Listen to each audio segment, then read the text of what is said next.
Assalamualaikum warahmatullahi wabarakatuh.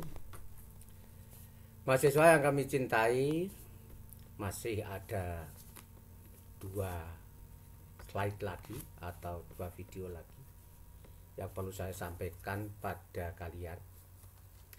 Yang pertama adalah bab 4, karena kemarin sudah sampai pada bab 3 dan cara-cara membuat proposal.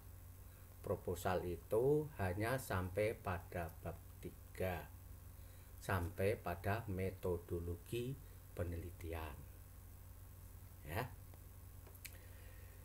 Selanjutnya adalah bab 4. Bab 4 itu nanti ada 3 subbab. Subbab yang pertama, judul babnya adalah hasil penelitian dan pembahasan. Itu judul babnya. Bab 4 itu hasil penelitian dan pembahasan. Subbabnya terdiri dari 3. Ya, terdiri dari 3. 3 itu apa saja? Gambaran objek penelitian. Atau gambaran umum ya boleh, gambaran objek penelitian. Gambaran objek penelitian bagaimana? Kita meneliti di mana, variabel apa, ya, kondisinya bagaimana. Variabelnya kan 2, variabel X dan variabel Y. Variabel X itu bagaimana kondisinya, variabel Y bagaimana kondisinya, dari mana kondisi bisa bercerita tentang kondisi variabel X dan kondisi variabel Y dari hasil penelitian. Ya, dari hasil penelitian itu tadi, dari penyebaran angket. Penelitiannya kan melalui angket, ya. Dari angket itu dikasih gambaran bagaimana seandainya itu prestasi belajarnya bagaimana, ya toh? Kemudian kedisiplinan belajar, kedisiplinannya bagaimana, tinggi, sedang atau rendah. Ini gambaran objek penelitian, kondisi awal atau kondisi awal objek penelitian boleh, gambaran objek penelitian boleh, gambaran umum objek penelitian juga boleh. Yang kedua adalah hasil penelitian. Ya, hasil penelitian itu nanti ada 2 cicit bab, yaitu pra-analisis dan analisis. Pra-analisis dan analisis. Pra-analisis terdiri dari nanti, ya toh, uji linearitas dan uji homogenitas. Untuk uji linearitas dan uji homogenitas tidak bisa saya sampaikan di sini karena apa? Linearitas dan homogenitas itu nanti adalah masuk ranah statistik.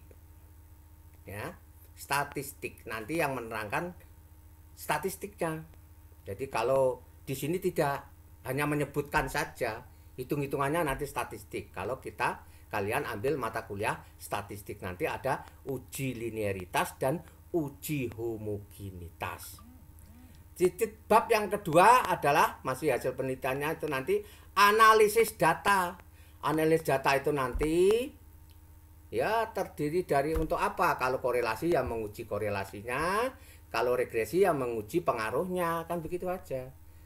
Korelasi itu hubungan, regresi itu pengaruh. Itu nanti pakai rumus-rumus yang dari bab 3 yang sudah kalian buat dalam proposal itu. Itulah isi dari subbab hasil penelitian. Selanjutnya, poin C adalah pembahasan. Dari hasil penelitian kalian itu nanti apa, baik korelasi maupun regresi itu nanti dibahas. Hubungan antara variabel X dengan variabel Y. Ternyata dari bla bla bla bla bla bla bla ada hubungan. Nah, disebutkan kenapa berpengaruh, kenapa dikasih gambaran, ilustrasi, penjelasan dari ulasan dari hasil penelitian tersebut, ya. Jadi bab 4 itu ada 3 poin. Poin pertama adalah gambaran objek penelitian atau kondisi awal objek penelitian. Kondisi awalnya bagaimana, gambarannya bagaimana. Yang kedua adalah hasil penelitiannya. Bagaimana hasil penelitiannya didahului dengan pra-analisis dan analisis data. Pra-analisis data dan analisis data. Sementara yang terakhir adalah pembahasan. Jadi bab 4 hanya terdiri dari 3. Kondisi awal, gitu, atau gambaran objek penelitian, hasil penelitian, dan pembahasan. Itulah isi-isi pokok yang harus ada di dalam bab 4. Nanti ya dikembangkan sendiri, ya.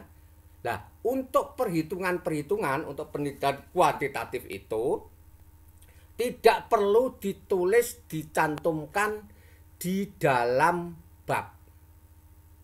Semua perhitungan ditaruh di lampiran. Cuman hasil angka akhirnya saja nanti dimasukkan dalam bab.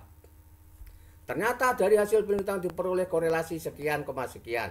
Yang berarti ada hubungan yang signifikan antara variabel X dan variabel Y. Itu. Cuman hasil akhirnya saja, perhitungan dengan rumus-rumus itu tidak usah dicantumkan dalam bab 4. Itulah mahasiswa sekalian yang perlu saya sampaikan pada bab 4 ini, ya. Bab 4 terdiri gambaran objek penelitian, hasil penelitian, dan pembahasan. Ada 3 poin.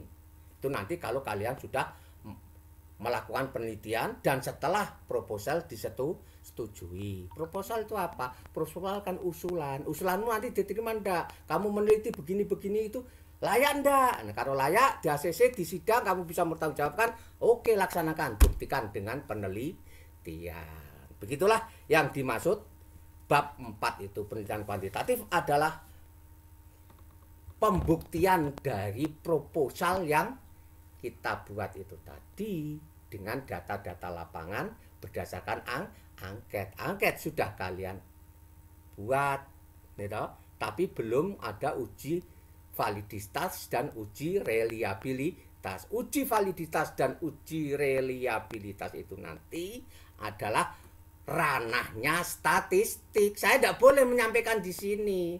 Yang penting kalian sudah bisa bagaimana cara membuat